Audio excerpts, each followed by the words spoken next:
In 1968, the unthinkable happened. We watch children play Little League. We watch them color pictures in front of us. How can that child take another life? Mary Bell, an 11-year-old girl from Newcastle, England, committed crimes that shocked the nation. It was no surprise to me that Mary began killing. The only surprise is that she did it so soon. This story delves into how a child, seemingly innocent, became one of history's most infamous young killers, exploring the dark journey from a troubled childhood to her chilling actions. The making of a child killer. In the narrative of Mary Bell's life, the seeds of tragedy were sown from her earliest days. Born into the bleak post-war landscape of Newcastle upon Tyne, England in 1957, to Betty, a mother unprepared and unequipped to nurture, Mary's formative years were steeped in dysfunction and neglect. This chapter delves into the harrowing details of her upbringing, painting a picture of the environment that contributed to the making of a child killer. Mary's life began in adversity. Her mother, Betty, was just 17 years old at Mary's birth, a child herself, thrust into the complexities of motherhood without support or stability. Betty's relationship with Mary's biological father was transient, leaving Mary without a father figure during her crucial developmental years. The absence of a stable parental bond set the stage for a childhood marked by emotional neglect and physical risk. Betty's own upbringing was marred by abuse and instability, patterns she unwittingly replicated with her daughter. Stories circulated about Betty's attempts to give away Mary as a baby, suggesting a deep-rooted ambivalence towards her role as a mother. This ambivalence manifested in neglect and, at times, outright hostility towards Mary. There were reported incidents of Betty administering sleeping pills to Mary as sweets, and even more harrowing accounts of physical abuse disguised as accidents. Growing up, Mary was exposed to an environment saturated with inappropriate behaviors and dangerous influences. Betty's involvement in sex work introduced Mary to adult situations and behaviors far beyond her years, skewing her understanding of intimacy, power, and normalcy.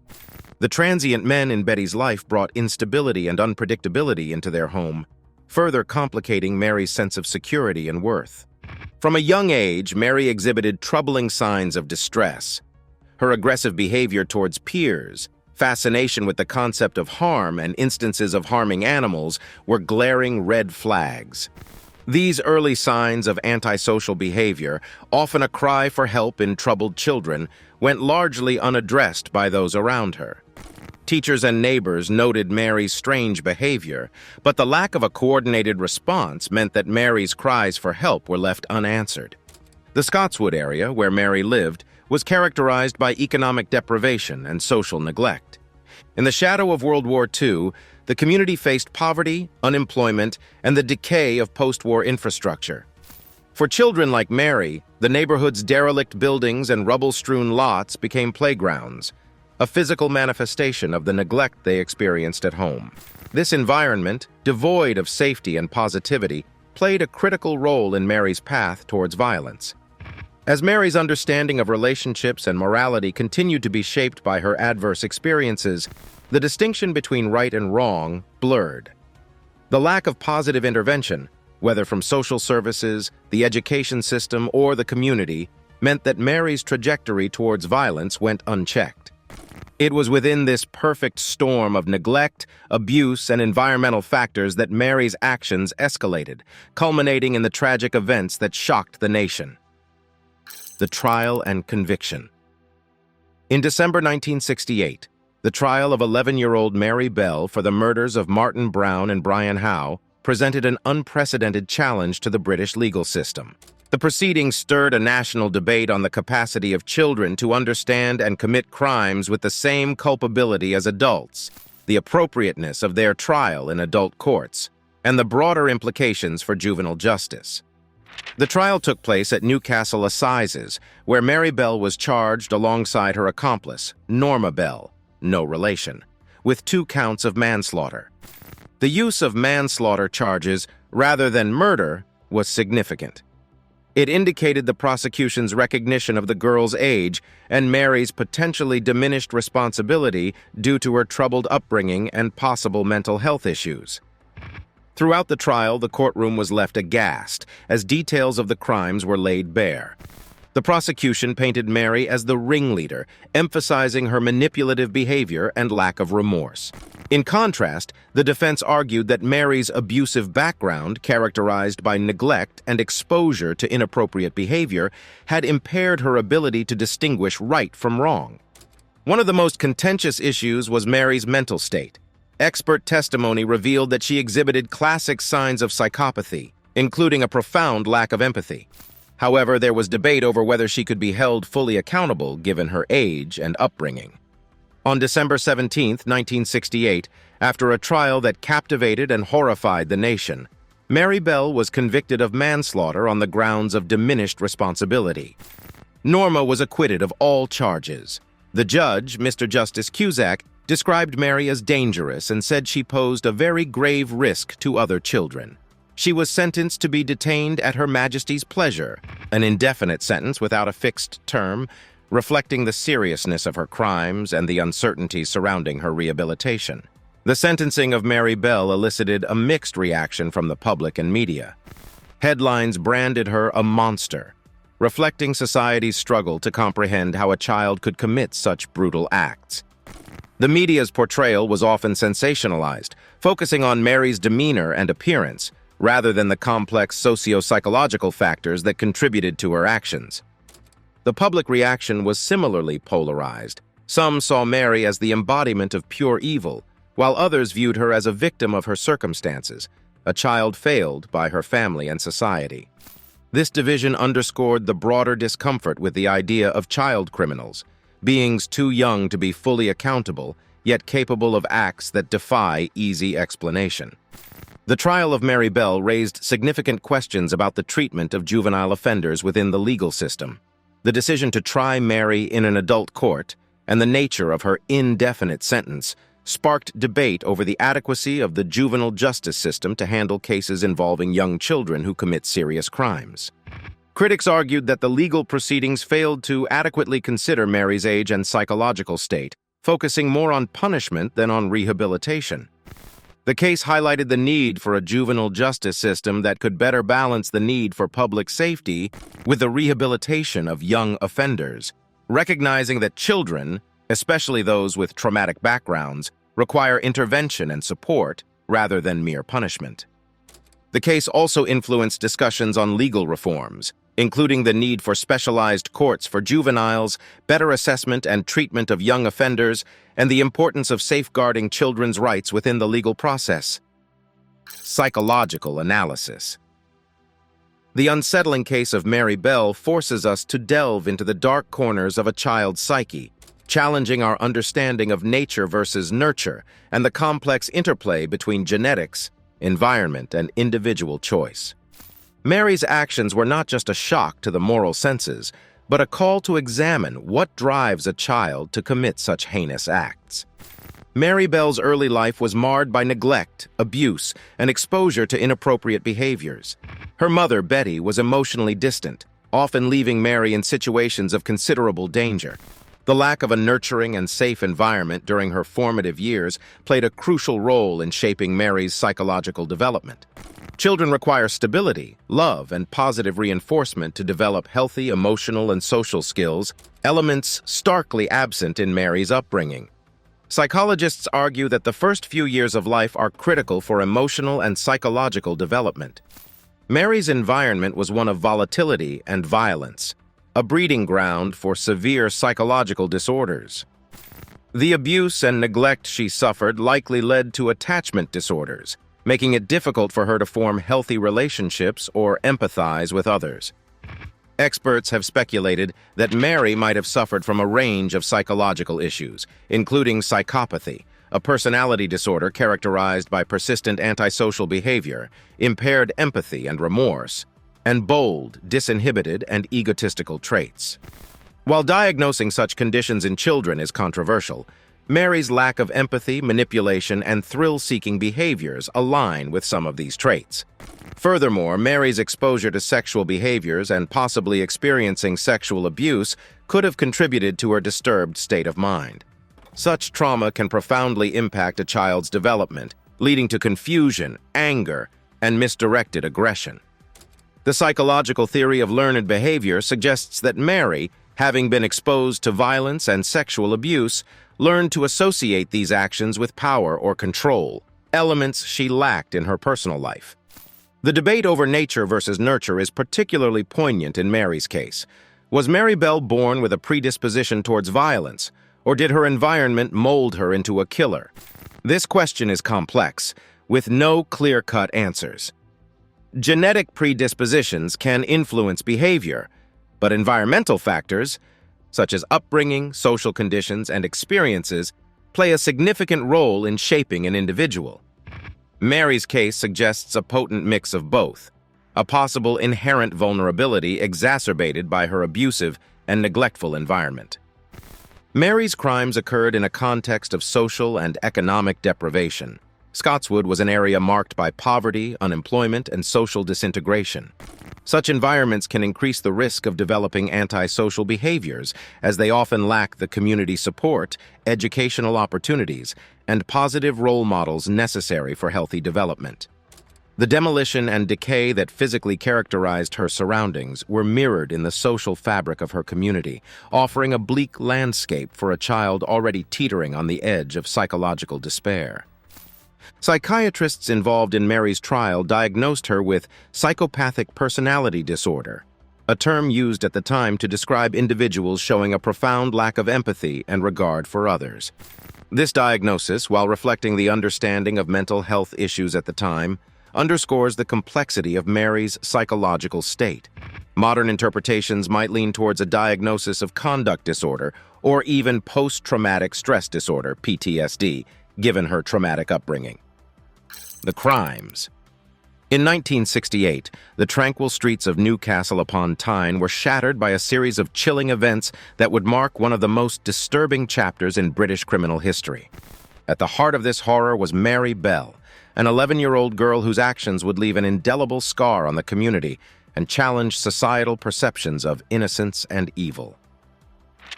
On May 25th, just one day before her 11th birthday, Mary Bell committed her first atrocious act. 4-year-old Martin Brown was found dead in a derelict building, his lifeless body discovered by local children. The scene was haunting, with no obvious signs of violence, leaving authorities puzzled and the community in shock. Initially, Martin's death was suspected to be an accident, possibly a tragic result of the unsafe play environment the dilapidated buildings provided. However, suspicion began to mount when Mary Bell and her friend Norma Bell, no relation, were seen acting peculiarly around the crime scene and Martin's grieving family. Mary's behavior was unsettling. She appeared fascinated by the reactions to Martin's death, even asking his relatives about their feelings and the details of the funeral. This morbid curiosity raised eyebrows, but without concrete evidence, the whispers of suspicion remained just that. The grim reality of Mary Bell's actions came to light with the murder of 3-year-old Brian Howe on July 31st. Brian was found on a piece of wasteland, his death bearing the macabre hallmarks of deliberate intent. Unlike Martin's case, clear signs of violence were present. Brian had been strangled, and his body showed signs of mutilation. Disturbingly, it was revealed that M had been carved into his stomach, a grim signature that pointed unmistakably to foul play. The investigation took a decisive turn when forensic evidence suggested that the perpetrator might be a child based on the nature and force of the injuries. This shocking revelation steered the police towards Mary and Norma, whose behavior had become increasingly suspicious. As detectives delved deeper, the pieces of a horrifying puzzle began to fall into place. Under intense questioning, the facade of innocence that Mary and Norma had maintained began to crumble. Norma eventually turned on Mary, providing a detailed account of how the two had been involved in Brian Howe's death.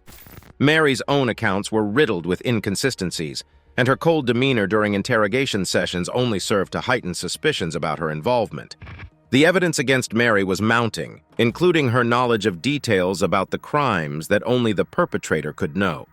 Her chilling lack of remorse and understanding of the gravity of her actions left investigators and psychologists bewildered. Mary Bell was not just a participant in these tragic events. She was the orchestrator.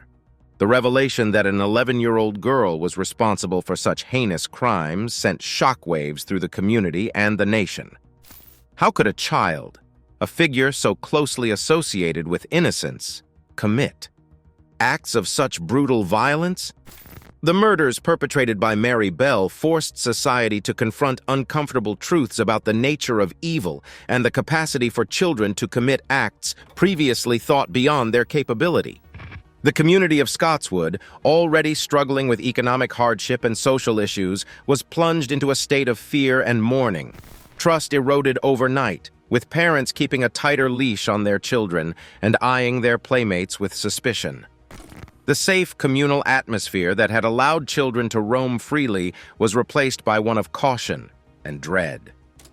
The media frenzy that followed painted Mary Bell as a monster, a label that was both a reflection of public horror and a simplistic attempt to explain the inexplicable. This narrative, however, overshadowed the complex interplay of factors that had led Mary to this dark path, including her abusive upbringing and the failure of social services to intervene effectively. The murders of Martin Brown and Brian Howe are a somber reminder of the potential for darkness in the most unexpected of places. They raise profound questions about accountability, the nature of evil, and whether society bears some responsibility for the monsters it creates. Mary Bell's crimes, though committed by a child, are a chilling testament to the capacity for human beings, regardless of age, to inflict unimaginable suffering on others. Life after conviction. Following her conviction, Mary Bell's journey through the British juvenile detention and prison system, her eventual release and subsequent reintegration into society, paints a complex portrait of redemption, societal reaction, and the enduring stigma of her past. Mary's life after conviction underscores the challenges faced by individuals seeking a second chance after serving time for heinous crimes committed in childhood. Mary Bell was initially placed in a series of institutions designed for juvenile offenders, where the focus was on rehabilitation rather than punishment. Her time in detention was marked by the state's efforts to provide her with education and psychological support, aiming to address the underlying issues that contributed to her criminal behavior. Reports from this period suggest that Mary was a model inmate, engaging with the rehabilitation process and showing progress in understanding the gravity of her actions. Despite these efforts, Mary's life in detention was not without its challenges. She faced isolation from other inmates due to the nature of her crimes and the public notoriety surrounding her case.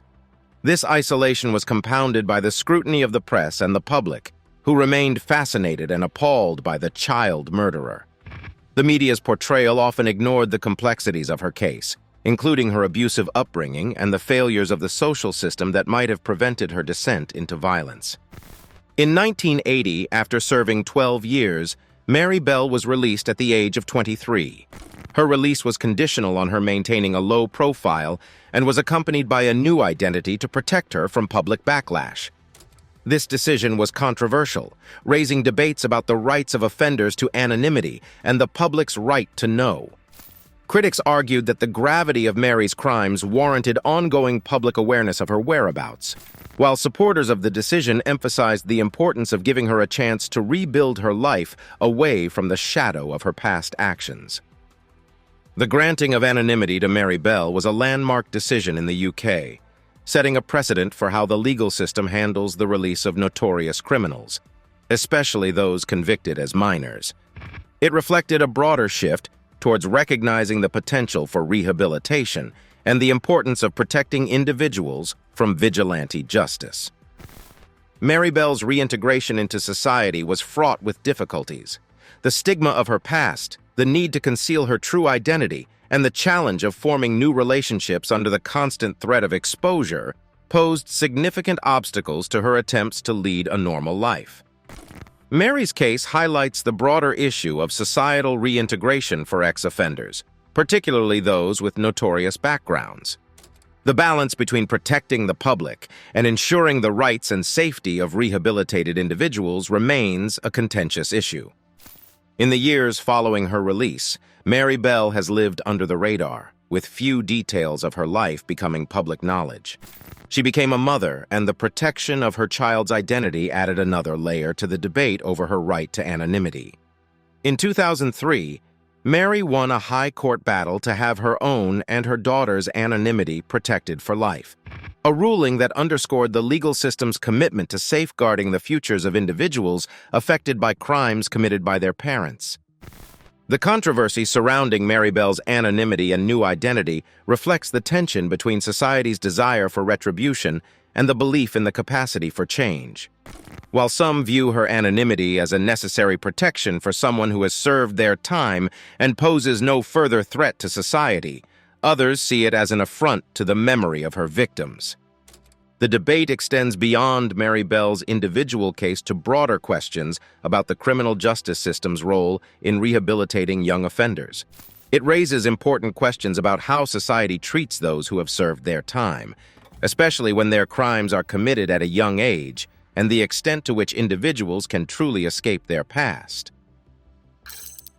Similar cases and societal reflections. The case of Mary Bell is not isolated in the annals of juvenile crime, nor is the societal unease it generates unique. The cases of John Venables and Robert Thompson, who at the age of 10 murdered 2-year-old James Bulger in 1993, echo the complex issues surrounding juvenile offenders. These cases provide a platform for comparative analysis and a deeper understanding of societal implications, child welfare, and the effectiveness of prevention strategies in dealing with young offenders. Like Mary Bell, Venables and Thompson were children themselves when they committed an act of unimaginable violence. Their trial and conviction similarly ignited a media frenzy, public outrage, and a challenging debate on the nature of evil, childhood innocence, and the capacity for rehabilitation. Both cases were tried in adult courts, highlighting the legal system's struggle to appropriately address crimes committed by children.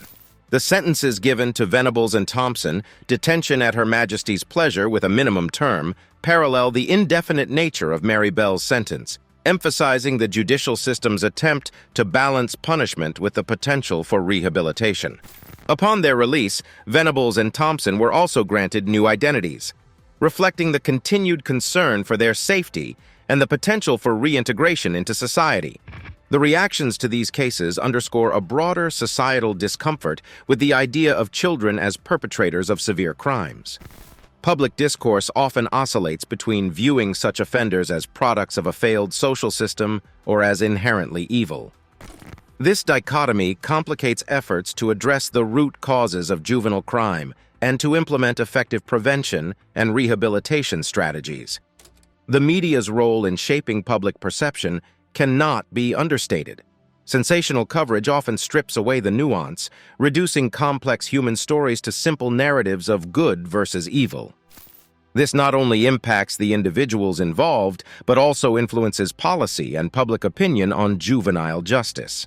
The backgrounds of Mary Bell, John Venables, and Robert Thompson share common themes of neglect, abuse, and exposure to harmful environments. These similarities highlight the critical role of child welfare systems in identifying and intervening in cases of at-risk children before they turn to crime. The necessity for robust support systems, including mental health services, educational opportunities, and safe living conditions, is evident. Prevention strategies must also address the broader societal factors contributing to juvenile crime, such as poverty, family instability, and exposure to violence. Programs focused on family support, community engagement, and education can play a significant role in preventing children from becoming offenders. The challenges faced by Mary Bell, Venables, and Thompson in their reintegration into society post-release reflect the need for comprehensive rehabilitation programs tailored to juvenile offenders.